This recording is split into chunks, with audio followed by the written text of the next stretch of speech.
ಎಲ್ಲರಿಗೂ ಹಾಯ್, ನಮಸ್ಕಾರ. ನಾನು ನಿಮ್ಮ ರಜತ್. ಆ್ಯಕ್ಚುಲಿ ನಾನು ಧರ್ಮಸ್ಥಳಕ್ಕೆ ಬಂದಿದ್ದೆ. ಬಂದಿದ್ದ ಕಾರಣ ಏನು ಅಂದರೆ ಸೌಜನ್ಯ ಅವರ ತಾಯಿನ ಮೀಟ್ ಮಾಡಬೇಕಾಯಿತು. ಬಂದಮೇಲೆ ನಾನು first Girish Madan sir meet ಮಾಡಿದ್ದೆ. ಅದಾದಮೇಲೆ ಮಹೇಶ್ ಸರ್ ಮೀಟ್ ಮಾಡಿದೆ. ಅವರಿಬ್ಬರನ್ನ ಮೀಟ್ ಮಾಡಿದ್ಮೇಲೆ ಬಹಳ ಖುಷಿ ಆಯಿತು. ಅವ್ರು ಹೇಳಿದ್ದು ವಿಷಯಗಳು, ಹಂಚ್ಕೊಂಡಿದ್ದು ಅವರ ಎಕ್ಸ್ಪೀರಿಯನ್ಸ್ ಎಲ್ಲ. ಅದಾದಮೇಲೆ ನಾನು ಸೌಜನ್ಯ ತಾಯಿಯವ್ರನ್ನ ಮೀಟ್ ಮಾಡೋಕ್ಕೆ ಹೋಗಿದ್ದೆ. ಬಹಳ ಬೇಜಾರಾಯಿತು ಆ ತಾಯಿನ ನೋಡಿ. ಅವ್ರು ಮಾತಾಡಿದ್ದು ರೀತಿ ಆಗಿರ್ಬೋದು, ಅವರು ನೊಂದ್ಕೊಂತಾರ ವಿಷಯಗಳಾಗಿರ್ಬೋದು. ಕೊನೆಗೆ ನಾವೆಲ್ಲ ಜೊತೆಗಿದ್ದೀವಿ ಅಂತ ಹೇಳಿಬಿಟ್ಟು ಧೈರ್ಯ ಕೊಟ್ಟು ಬಂದ ಮೇಲೆ ನಾನು ಆಚೆ ಬರ್ತಿದ್ದಂಗೆ ಹಲವಾರು ಪ್ರೆಸ್ ಮೀಡಿಯಾಗಳು ಅಲ್ಲಿ ನಿಂತಿದ್ರು. ನನಗೆ ಆ್ಯಕ್ಚುಲಿ ಟೈಮ್ ಇರಲಿಲ್ಲ. ನಾನು ಅರ್ಜೆಂಟಾಗಿ ಬೆಂಗಳೂರಿಗೆ ಬರಲೇಬೇಕಾಗಿತ್ತು. ಬಟ್ ಸ್ಟಿಲ್ ಅವರು ಇಲ್ಲ ಸರ್ ಒಂದು ಬೈಟ್ ಕೊಡಿ ಅಂತ ಹೇಳಿದ್ದಕ್ಕೆ ಆಯಿತು ಸರಿ ಮಾತಾಡೋಣ ಅಂತ ಹೇಳಿ ಮಾತಾಡ್ತಾ ಇದ್ದೆ. ಮುಗಿಸಿ ನಾನು ಕಾರ್ ಹತ್ತಬೇಕಾಗಿತ್ತು. ಆವಾಗ ನಾನು ಅಲ್ಲಿದ್ದೆ ಅನ್ನೋ ಒಂದು ವಿಷಯಕ್ಕೆ ಅದೊಂದು ವಿಷಯ ಇಟ್ಕೊಂಡು ಪ್ರೆಸ್ ಅವ್ರ ಮೇಲೆ ಸಡನ್ ಆಗಿ ಜಗಳ ತೆಗೆದ್ರು. ಅದೆಂಗಾಗೋಯ್ತು ಅಂದರೆ ಒಂದೆರಡು ಟಾಟಾ ಸುಮೋ ಬ್ಲ್ಯಾಕ್ ಕಲರು, ಆಮೇಲೆ ಓಮ್ನಿ ಅಲ್ಲ ಒಂದು ಓಮ್ನಿ, ಒಂದು ಮಾರುತಿ ಸುಜುಕಿ ಕಾರು, ಆಮೇಲೆ ಟೂ ವೀಲರ್ಸು, ಆಮೇಲೆ 4 ಆಟೋ ಎಲ್ಲ ಬಂದ್ರು.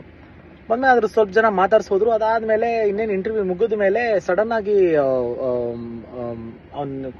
ಕುಡ್ಲಾ ರ್ಯಾಂಪೇಜ್ ಅವನ ಮೇಲೆ ಏಕಾಏಕಿ ಹಲ್ಲೆ ಮಾಡಿ, ಆಮೇಲೆ ಇನ್ನೊಂದು ಪಾಪ ಪ್ರೆಸ್ ಅವರಿದ್ರು ಅವ್ರ ಮೇಲೆ ಹಲ್ಲೆ ಮಾಡಿ, ಅವರು ಕ್ಯಾಮ್ರಾ ಎಲ್ಲ ಹೊಡೆದಾಕಿ ತುಂಬಾನೇ ಏನಂತಾರೆ ಅವ್ರ ಪ್ರೆಸ್ ಅವ್ರಿಗೆ ಗೊತ್ತಿಲ್ಲ, ಅವ್ರ ಹೆಸರು ಗೊತ್ತಿಲ್ಲ, ಸಿಕ್ಕಾಬಟ್ಟೆ ಅವ್ರನ್ನ ಒಡೆದು ಅಂದ್ರೆ ತುಂಬಾ ಕೆಟ್ಟ ರೀತಿಲಿ ವರ್ತನೆ ಮಾಡಿ ಅವ್ರಿಗೆ ತುಂಬಾ ಡ್ಯಾಮೇಜ್ ಆಗೋ ತರ ಎಲ್ಲ ಒಡೆದು ಮಾಡಿದ್ರು.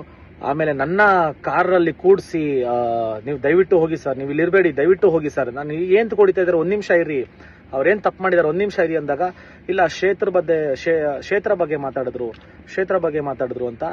ನನಗೆ ಗೊತ್ತಿರೋ ಪ್ರಕಾರ ನಾನಂತೂ ಕ್ಷೇತ್ರದ ಬಗ್ಗೆ ಯಾರು ಮಾತಾಡಿಲ್ಲ. ಅವ್ರು ಏನ್ ಮಾತಾಡಿದಾರೆ ನನಗೆ ಅದ್ರ ಬಗ್ಗೆ ಅರಿವಿಲ್ಲ.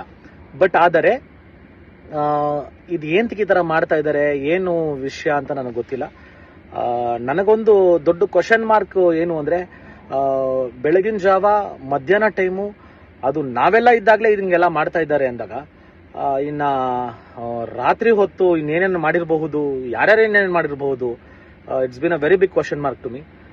ಇದೇನಾಗ್ತಿದೆ, ಇದು ಒಳ್ಳೇದಲ್ಲ, ಒಳ್ಳೆ ಬೆಳವಣಿಗೆ ಅಲ್ವೇ ಅಲ್ಲ. ಈ ತರ ಪ್ರೆಸ್ಸರ್ ಮೇಲೆ ಹಲ್ಲೆ ಮಾಡೋದಾಗ್ಲಿ ಒಡೆಯೋದಾಗ್ಲಿ ಮಾಡೋದು ತುಂಬಾ ದೊಡ್ಡ ತಪ್ಪು. ಇದಕ್ಕೆ ದಯವಿಟ್ಟು ಎಲ್ಲರೂ ಸ್ಟ್ಯಾಂಡ್ ತಗೊಬೇಕಾಗತ್ತೆ. ಯಾಕಂದ್ರೆ ಒಂದೊಂದು ಚಿಕ್ಕ ವಿಷಯನೂ ತುಂಬಾ ಹೈಲೈಟ್ ಮಾಡಿ ಮಾತಾಡೋ ಪ್ರತಿಯೊಂದು ಜನರು ಇವಾಗ ನನ್ನ ಕಣ್ಣು ಮುಂದೆನೇ ಇದಾಗಿದೆ. ಅವರು ಪಾಪ ಆ ತರ ಒಡೆದು ಅವ್ರನ್ನ ಆ ತರ ಮಾಡಿದ್ದು ತುಂಬಾ ಬೇಜಾರಾಯ್ತು. ಇವಾಗ ಅವ್ರು ಹಾಸ್ಪಿಟ್ಲಲ್ಲಿ ಇದ್ದಾರಂತೆ. ಅಲ್ಲಿ ನನ್ನ ನಿಂತ್ಕೊಳಕ್ಕೂ ಬಿಡ್ಲಿಲ್ಲ, ನನ್ನ ಕಾರಲ್ಲಿ ದಬ್ಬಿ ಹತ್ಸಿ 50-60 ಜನ ಬಂದು ಮಾಡೋ ಅವಶ್ಯಕತೆ ಯಾರಿಗೂ ಇರ್ಲಿಲ್ಲ ಅನ್ಸುತ್ತೆ. ಇದನ್ನ ಮಾಡಬಾರ್ದು ಯಾರು. ಇದಕ್ಕೆ ಆಕ್ಚುಲಿ ಕಾನೂನು ಪರ ಗಿರೀಶ್ ಸರ್ ಆಗ್ಲಿ, ಆಮೇಲೆ ಮಹೇಶ್ ಸರ್ ಆಗ್ಲಿ ಅದೇನು ಸ್ಟೆಪ್ ತಗೊಂತಾರೋ ಅದಕ್ಕೆ ನಾವು ಬದ್ಧರಾಗಿದ್ದೀವಿ. ಆಮೇಲೆ ನಾನೇನು ಹೇಳಬೇಕಾಗಿತ್ತು ಅದನ್ನ ಹೇಳಿದ್ದೀನಿ. ಆಮೇಲೆ ನಾನಂತೂ ಯಾವುದೇ ಕಾರಣಕ್ಕೂ ಯಾವ ಕ್ಷೇತ್ರದ ಬಗ್ಗೆನೂ ಮಾತಾಡಿಲ್ಲ, ಆಮೇಲೆ ಯಾವ ಇದ್ರ ಬಗ್ಗೆನೂ ಮಾತಾಡಿಲ್ಲ. ನಾನು ಮಾತಾಡ್ತಾ ಇರೋದು ಒಂದೇ ಒಂದು, ಸೌಜನ್ಯಗೆ ನ್ಯಾಯ ಬೇಕು. ಯಾರೇ ಮಾಡಿರ್ಲಿ, ಆಗರ್ಭ ಶ್ರೀಮಂತನೇ ಆಗಿರ್ಲಿ, ಇಲ್ಲಾಂದ್ರೆ ಒಬ್ಬ ತೀರಾ ಬಡವನೇ ಆಗಿರ್ಲಿ, ಯಾರೇ ಮಾಡಿದ್ರು ನಮ್ಗೆ ಆ ವ್ಯಕ್ತಿನ ತೋರಿಸ್ಕೊಡಿ, ಅವನಿಗೆ ಶಿಕ್ಷೆ ಕೊಡಿ. ಸೊ ಇದನ್ನ ಏಂತಕ್ಕೆ ಬೇರೆ ತರ ತಿರುಗಿಸ್ತಾ ಇದ್ದಾರೆ, ಆಮೇಲೆ ಬೇರೆಯವ್ರ ಮೇಲೆ ಹಲ್ಲೆ ಎಂತಕ್ಕೆ ಮಾಡ್ತಾ ಇದಾರೆ ನನ್ಗೆ ಅರ್ಥ ಆಗ್ತಾ ಇಲ್ಲ. ಆಗೋದೆಲ್ಲ ಒಳ್ಳೇದಕ್ಕೇನೆ. ಇದನ್ನ ಮಾಡಿದವ್ರಿಗೆ ತಕ್ಕ ಪಾಠ ಆಮೇಲೆ ಶಿಕ್ಷೆ ಆಗಲೇಬೇಕು. God bless.